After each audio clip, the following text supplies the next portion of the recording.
Hey, what's going on, everybody? Back with a awesome Grail unboxing for you guys today. One that I've had my eye on for a very long time and is very difficult, at least for me to acquire. Every time I kind of wanted one or was on the hunt for one, they were always sold out. They drop in really small kind of groups, so usually they go pretty quick.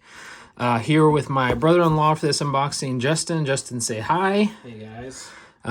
This is a cool one, so we both kind of wanted to unbox it together. He poured himself a nice whiskey. So let's get into this box. I'm sure you guys know by now what it is based off the title of this video. And sorry, my camera's not going to pick up me slicing into this box, but I know that y'all don't really care to see that anyways. I'm using the Chris Reeve Small Sabenza with micarta for this unboxing, and hopefully they didn't make it too difficult on us.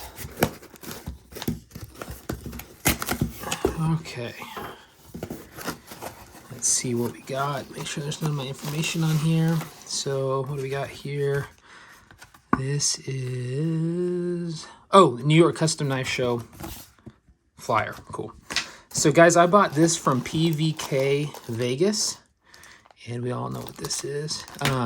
They had dropped this. Let's check this out. Thanks, PVK team. And then again, this is in Vegas, so let's just see what they sent me. I'm guessing if you spend a certain amount, which we all know these knives are not cheap, they send you some extras. So PVK morale patch. What is that? PVK sticker and their company information. Set that to the side. Continue opening this bad boy up. I bought this from, like I said, PVK Vegas. They're one of the dealers for these knives. I'm not sure what other dealers do Grant and Gavin Hawk stuff, but they usually deal in higher end knives at PVK, so that's probably a good place to look. I was tipped off on the Facebook group, the Hawk Facebook group, that these had dropped. And I got on instantly and bought one, and then they immediately were sold out. So I don't know if they only got one, or maybe there was a couple and they just sold immediately or what. But either way, I was able to get my hands on one. Cool. So they come with this little pouch, which has got some lip balm. Cool. With their logo, which is awesome. I love their logo. It's so cool. Kind of has that Microtech aesthetic, doesn't it? Oh yeah. With the talons, you know. Let's see what else we got. We've got, and one thing I love about this company versus Microtech, not that it's a competition, but it just makes me like them even more, is they actually don't mind if you take their stuff apart. From what I understand, they supply the T6 needed to take it apart. Got some stickers. Let's see, Hawk Designs. Okay, cool. Put that stuff to the side. Pretty cool, isn't it? Oh yeah. And the main event. I love this pouch. It's kind of a canvas, and it already looks like it's kind of gotten a little bit of wear just from having the knife writing in it, probably through FedEx. Let's take a look, guys. This is my first time seeing this knife in person. I've never even had the opportunity to hold one. Oh man. Wow. Gorgeous. Man, that's cool. So guys, this is the Grant and Gavin Hawk Custom Deadlock. All aluminum frame. So there's the Deadlock 2022 G&G Hawk. From what I understand, these are aluminum, and the new ones are going to titanium. I could have probably waited out to get one of the titanium models. I'm guessing they're going to be even more expensive than this guy was, and this guy was already crazy expensive. So I'm betting this is probably one of the last models that they're going to be doing in aluminum. The last times, the recent ones I've seen have been 2021, but this is 2022. So you've got the aluminum DLC coated hardware. You've got your stone-washed, tumble stone-washed button, titanium, and your titanium kind of jimping, I guess you would call it. When you would deploy the knife, the jimping rides right where your finger would be. You've got their sick logo. A lot of times these come in black. This one comes in the silver, which I definitely prefer. Don't you think that looks good? Because it's so contrasting. You've got all the black, and then it just stands out. Isn't that logo just sick? And then you've got the carbon fiber on both sides. You've got your Hawk Designs clip that they do on most of their knives, including the Chris Reeve tie lock. It works as a normal clip that you can just, I've heard it slides in really well, or you can pinch and then slide in. Either way, I've heard it works great. And this is my first time, guys, so let's see what everybody's talking about, how smooth it is. Dude, that is glassy smooth. Bro, guys, glassy smooth. I mean, it's like, it couldn't be smoother. It's a weird thing to see the quality. It just, there's no, and I'm not even we got to do a little comparison, guys. Let me get an example of a high-end example of another out the front. So we kind of have a little bit of a comparison. So we've got a Ultratech, Microtech Ultratech. This is the Shadow, or the, what do they call it?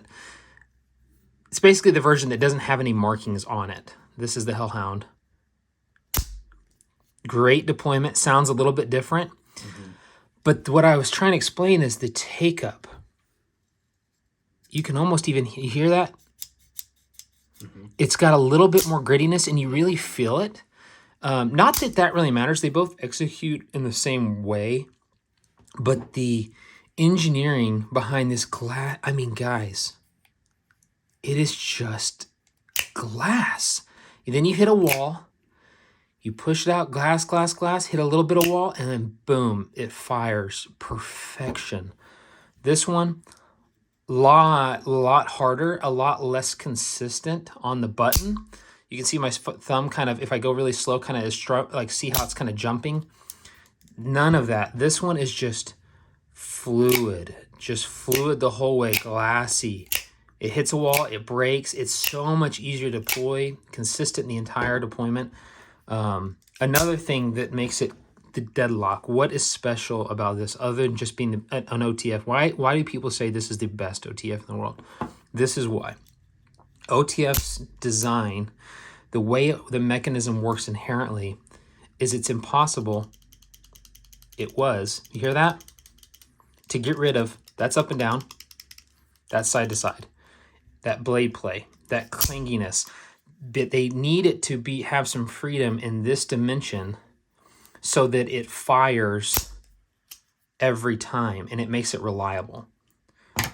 Well, Grant and Gavin Hawk, because they are engineers and designers by trade, made a mechanism that allows, and hopefully I don't cut myself, for no play. Oh, wow. No play. And when I say no play, guys, I mean nothing. There is no play. Up, down, side to side. No, I'm flexing it, guys. You feel nothing. It is rock solid. And still reliable as can be. And smooth as can be. That is the difference between a Hawk Deadlock. Why you spend the money, this versus... And this is an expensive knife. This knife cost me around $600, $650, I believe, and it's a sought after one. It's the Hellhound blade that everybody wants, you know, DLC. It's a nice knife, guys, and Microtech does a very good OTF. But the reason why people pay the money they do, this is a $1,500 knife, and that's the cheapest version. These just go up from there. I think they had this one and in a $2,800 version, and it just had some different inlays, which I didn't really care too much about. This is kind of the carbon fiber, and aluminum is kind of the cheapest that you get, which is still crazy pricey. But the price is in the mechanism. It's in they're custom. This is a custom. This is put together, more kind of assembly line style, if you will. These are, for as far as I know, are hand ground by Gavin Hawk. On a grinding wheel. He's sharpening each one. Let's check out our grinds, if I can not cut myself, and see how even they are. Perfect. You've got your little sharpening choils there. Let's check the other side. Even. Yeah, it's beautiful. Perfect. Beautiful stonewash blade. Tumbled titanium pocket clip. Gorgeous carbon fiber. Holy cow. Look at that. Awesome clip. One thing that if I had any, I'm blown away right now. Let me just say that if you can't tell, but if I had any knock just personally, my personal preference, I think that is a pretty bit, I haven't used this knife obviously, so I have no idea how it's going to ride in my pocket, but just based off the looks, it looks like the G&G is probably going to run there and you'll have roughly that much sticking out of your pocket. That is my number one probably complaint just right off the bat, is that it's not deep carry. I wish that you had maybe that much at least, right where it kind of out of your pocket. That's just my personal preference, but yeah, not too much else to say. I love the button that it's very wide. That's one of the knocks I give kind of some of the Ultratechs is you look at the purchase that you get, that you already, this is harder to deploy. It's not hard, don't let me discourage you from getting one, but it is much harder. It's a different caliber, definitely altogether than this. But the button is so thin, you don't get as much purchase, but this thing is perfect, wide, easy to get deploy. And the way this thing feels, here, Justin, let me, you give it a deployment and see if you can. I was hoping you'd ask. Well, there you go. Let's see if you can feel what I'm talking about. Oh yeah. Oh my God. It's bizarre. You're not doing, yeah. It's glass. Yes, that's probably the best way to describe it. That yeah, is because it's always on these. It's always a lot. You got to really push into yeah. it. Yeah. You hear the noises that it makes. You hear that grit sound. It's just it's a different animal. Yeah, like you said, you just hit that wall and that's and then it breaks. Yep. And it is just this what the polishing that they're doing or whatever they're doing under the button, whether it and it looks like it actually doesn't even ride on the surface. It looks like it is fully in here that it's not really even riding on anything, but the polishing that they're doing to the mechanism or whatever, it is a winning recipe for an OTF. I love that there's no markings on the blade. I love that there's no markings anywhere here other than here. And that to figure out what it is, you've got just this. That is a very cool way of doing it, in my opinion. You know, versus, well, this is a terrible example because I've got an unmarked marker tech, but most of them have branding everywhere, and this one specifically doesn't. But man, isn't it just? And I love that logo. Yeah. It's phenomenal. I love this right here. How it kind of it's so. There's nothing. So this is the C, guys. So the Deadlock has been an A configuration, B configuration, and now they're on C, and they're just generational changes. And this is the C is the most dramatic. If you YouTube, I don't have an A or B here to show you, but they're very different. They're a lot thicker, a lot wider.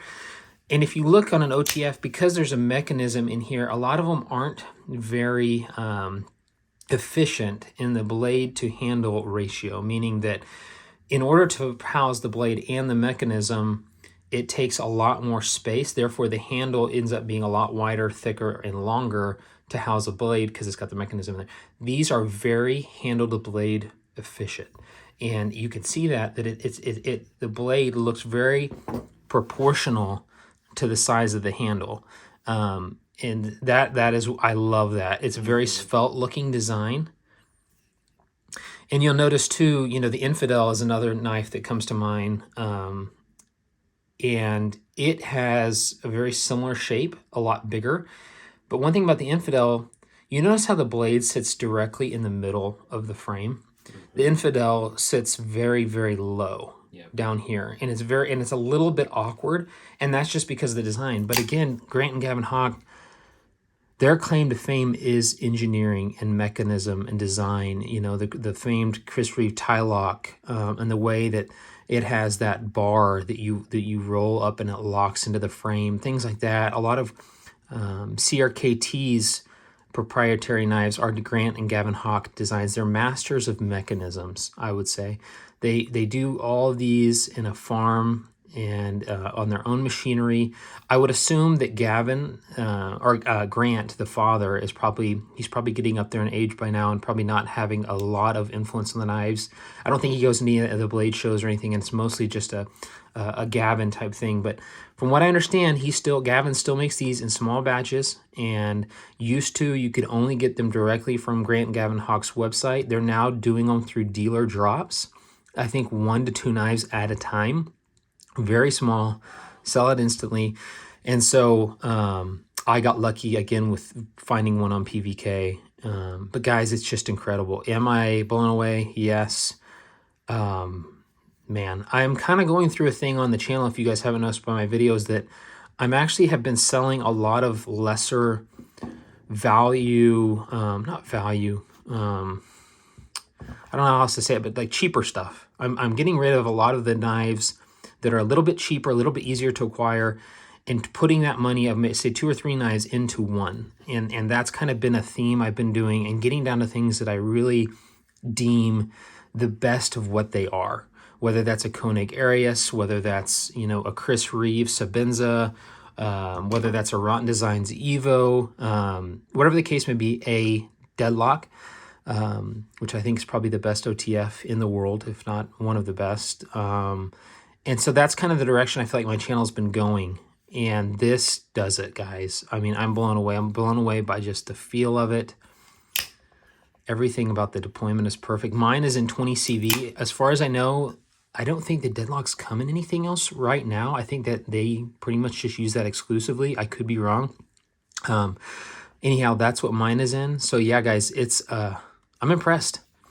I'm impressed. Let me know y'all's thoughts. I know this video is running a little bit longer than usual, but I think it's definitely worth the time for such a gorgeous knife. And let me know what you guys think on the Deadlock, your thoughts if you have one. And I would just love to chat with you guys about it. So please leave your comments and hit the like button if you're not subscribed. I would really appreciate it. It does motivate me to continue making videos and hopefully grow this channel as much as I can to get more and more awesome content for you guys. So yeah, leave your comments below. Let me know what you think. And yeah, Justin, you got any thoughts before we go? I mean, aside from loving it, I'm glad you bought it. Yeah. Awesome. And we can both look at it. Yes. So, all right, we're going to get on with our day. Thanks for watching, guys. And we'll catch you on the next video. I appreciate it. See ya.